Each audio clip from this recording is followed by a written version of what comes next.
ମାଚିସଟା ଦଉନ। ସେ ଶୁଣି ନବ। କିଏ ଶୁଣିବ ମଉସା? ଆରେ ତମେ କଥାଟା ବୁଝିପାରୁନ। ତାକୁ ନିଆଁ ଆଉ ସିଗାରେଟର ଧୂଆଁ ଜମା ବି ପସନ୍ଦ ନୁହଁ। କାହାକୁ?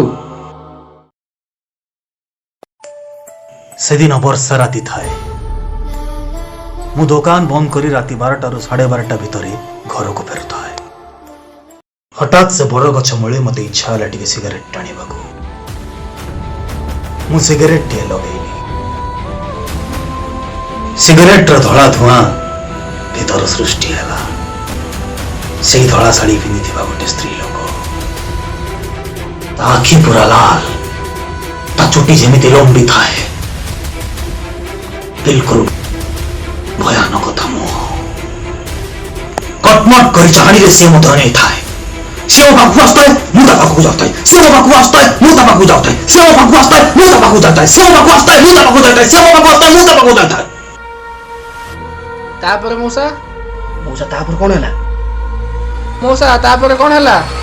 ତାପରେ କଣ ହବ? ମା ମତେ ଡାକିଦେଲା, ମୁଁ ଉଠି ପଇଲି ଆଉ କଣ। ମାନେ ମା ଡାକିଦେଲା?